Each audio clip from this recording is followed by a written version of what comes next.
Hello everyone and welcome back to the channel. As with you always, this is Rich doing another video today on XRP. So I hope you're all having a wonderful day today wherever you are in this great world. We're gonna talk about XRP. And I gotta start with this from Michael Branch. U.S. trading hours are driving an XRP buying stampede. And you see it right here. Boom, this chart tells you exactly where the demand is. U.S. hours driving the rally. That's institutional money moving with conviction. The sharp verticals are no coincidence. They reflect controlled accumulation. And you're starting to see a shift all around the world now as people are buying XRP instead of Bitcoin or Ethereum or Solana or other cryptocurrencies. It seems like XRP is starting to lead on exchanges all around the world. And that's been a shift that's been happening ever since last year. And I think it's really going to pick up more momentum going throughout 2026. German analysts set XRP price for this cycle. So a German analyst says XRP hitting $9 to $10 this year wouldn't be surprising. Bull market still intact. Bitcoin dominance must drop. When it does, XRP can move fast. Patience gets rewarded. You know, in Germany, they talk about XRP on their mainstream media, and they even give price predictions for XRP on the mainstream media. Here in the United States, it's so much different. All they ever want to talk about is Bitcoin and Ethereum, because that's what they're getting paid to talk about. It's different in other countries around the world. RLUSD receives institutional acceptance boost as Ripple invests $150 million in LMAX Group. According to a press release, LMAX Group and Ripple announced a strategic partnership spanning multiple years on Thursday. The deal comes with a $150 million financing commitment from Ripple. The company said the investment will support LMAX's multi-asset growth ambitions over the long term. Ripple, RLUSD, is a core component of the partnership. RLUSD will become a key collateral asset within LMAX Group's leading institutional FX trading infrastructure. This will enable banks, brokers, and buy-side firms to utilize RLUSD for margin and settlement. What have I always told you? First, it's RLUSD opening the door. Later, they will start utilizing XRP. And even as RLUSD gains momentum, it's still going to add value to XRP over time. SocGen's SG Forge partners with SWIFT for tokenized bond settlements. SocGen's crypto arm is working with SWIFT to exchange and settle tokenized bonds using both fiat and digital currencies. Oh, that's right. SocGen is also a partner of Ripple as well. You know, you see the connections to SWIFT already, but people are always like, well, SWIFT is never going to utilize Ripple. You got to remember, all SWIFT is messaging, not settlement. Top central banks forge ahead with closely watched cross-border payments testing. And this is starting to pick up momentum as well. Sorry, my ad blocker was on. But here's what's going on. So they're starting to amp up when it comes to central bank digital currencies. A group of the world's leading central banks and over 40 major commercial banks are to step up testing of one of the world's most closely watched digital payments projects as the race to upgrade and dominate the international financial architecture heats up. The Agora project, as it is known, is spearheaded by the BIS and involves the New York Fed as well as leading central banks from Europe, Korea, Mexico, and Japan, whose currencies account for the bulk of global payments. Project Agora is also built on the XRP ledger. It was in the white paper. All of the BIS projects point at RippleNet and XRP. And this is going to start to gain momentum because CBDCs are still coming. People act like central bank digital currencies are no longer going to be a thing. It's happening all around the world already. Here in the US, we're going to have a digital dollar. It's going to be a stable coin. But the only difference between a stable coin and a CBDC is who issues it. If the Fed issues it, it's a central bank digital currency. If Ripple issues it, it's a stable coin. As you watch the banks fight stablecoin yield, here's a good reminder of who is being disrupted. You got to take a listen to what Brad says here. This was most likely one of the best clips of Brad Garlinghouse. Let's go there. Is Swift a competitor? Is Swift something that in a future scenario you would see working with? And what about transfers that happen through platforms like a Revolut or a WeChat? Yeah. So Ripple decided earlier on that we wanted to be at kind of the infrastructure layer, and there's a whole bunch of strategic issues associated with that. One of them, quite frankly, is that if you work with regulated endpoints, that's where all the regulatory frameworks apply. KYC, know your customer, AML, anti-money laundering, all the acronyms. If you work just with regulated endpoints, they're making sure that that is the case. Companies like WeChat have to do that regulatory work themselves. Now, Swift is kind of a competitor. It's slightly more complicated than that because Swift is really just messaging. When you send a Swift transfer, it's not liquidity.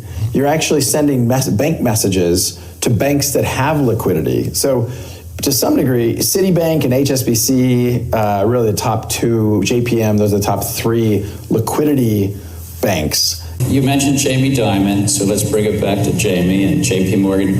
What do you think is going to be the thing that they will have to change the most or lose market share and somebody else is going to do better, faster, serve their clients better than JP Morgan or Goldman Sachs? You can just hear the bankers panicking right now. And when you're sending Swift messages, you're sending messages to banks to release liquidity and making sure the debits and credits match. So to some degree, really boil it down, Ripple's competing with the liquidity of Citi and the messaging of Swift, but in one, because we're both messaging and liquidity.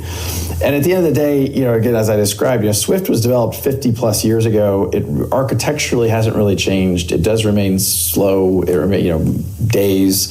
It does remain, relatively speaking, expensive.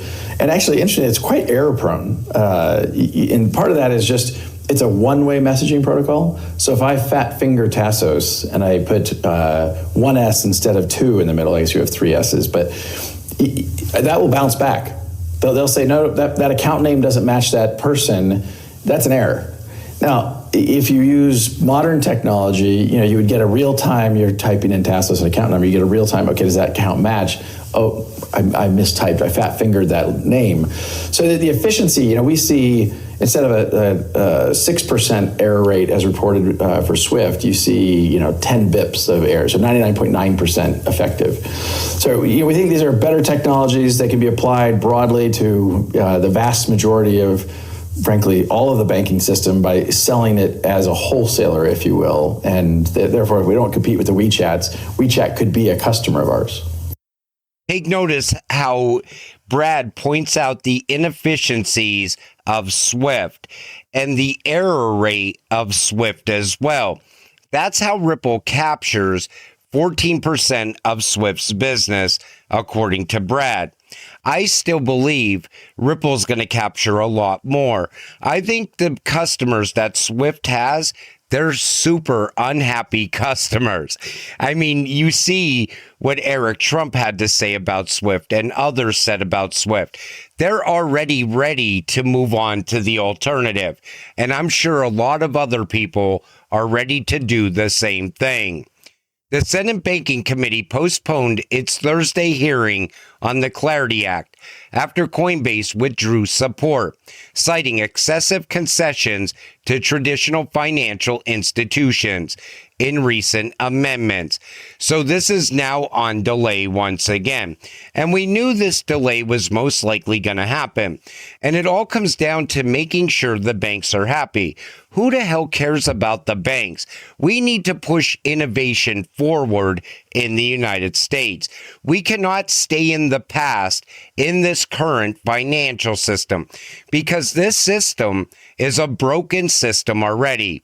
And Paul Barron points out banks panicking over stablecoin yields on their earnings call. Take a listen to this. I've got to play the JP Morgan earnings call for you. We had some fun with it in trying to translate because, as you know, these earnings calls, they're complicated in understanding what they're really saying. So I want to play this clip for you, and then I'll get your opinion. Take a look. Our first question comes from the line of Glenn Schorr with Evercore. So I want to ask on the stablecoin issue, talking about the immediacy of the issue and whether or not they can close the loophole on interest on stablecoin, and then how big of a deal for the banking system if they're not successful. Thanks. Right. Okay. Thanks, Glenn. We have an agreement with Coinbase, and it's going to be possible to buy crypto in the CCB ecosystem too. So we're engaged. We're watching. We care. I would just add one quick thing. Yeah. That letter was signed by the ABA, the FSF, the ICBA. It was all banks. It wasn't a handful of banks. Okay. I didn't actually know that, so helpful. The creation of a parallel banking system that pays interest is an obviously dangerous and undesirable thing, and so that is the core of our advocacy. In the end, all of our thinking around this from a customer perspective is organized around the question of what actual benefit does the consumer get. We always embrace competition, so this is not about saying that we don't want to compete.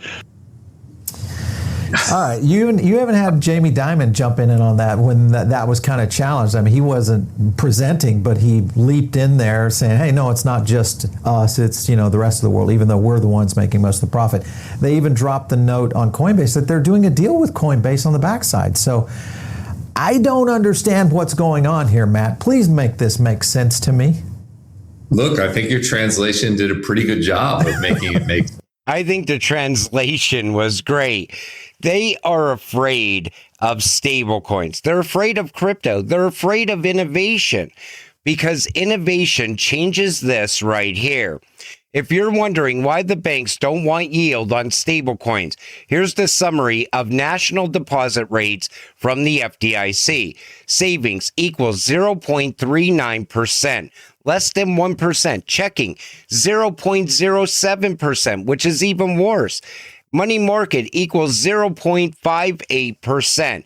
Wow, you get a little bit better than 0.5%. All while the Treasury yields are 3.89% from 12/15. The fat spread of 3.82% represents bank profits, and it's why they don't want anyone jeopardizing this. So the banks continue to get rich, the customer continues to stay poor and just keep putting money into their checking account and savings account and hoping that it grows over time, which we all know it's not going to. And now all of a sudden, stable coins show up and people are offering 4 and 5% yield. Of course, these people, even if they're not into crypto, they will park their money in a stable coin tomorrow, and they all know it, and they are afraid of the competition. You got to remember, the reason that Ripple ended up in that case with the SEC is because they wouldn't hand over XRP to JP Morgan. And so JP Morgan said, well, okay, we're going to go to our friends in Washington who we're paying off, and they're going to bring a case against you. That's what happened.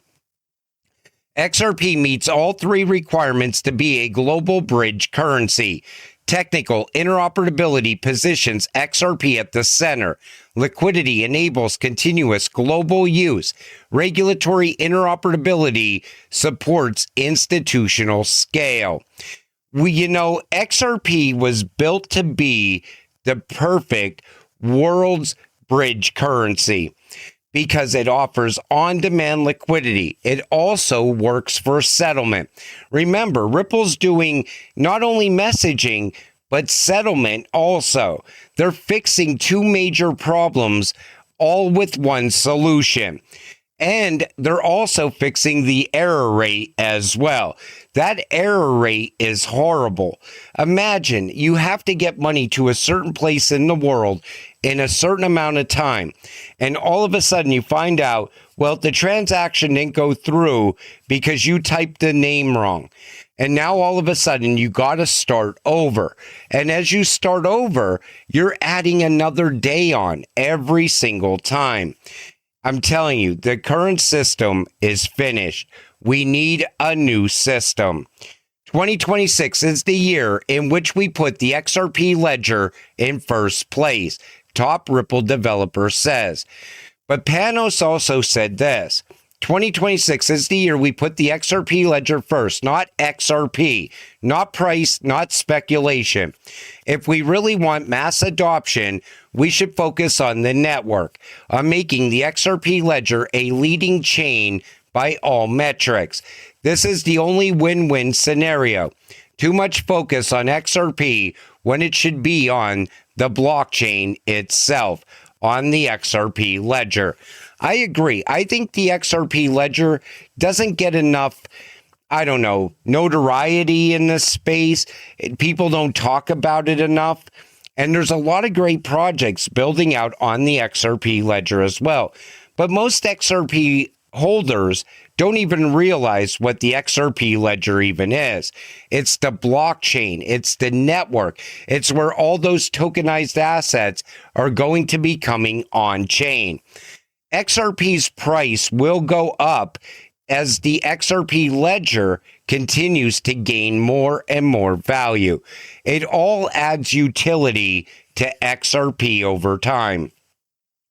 But like I always tell you, until it happens, stay patient, stay positive, and let's get rich together.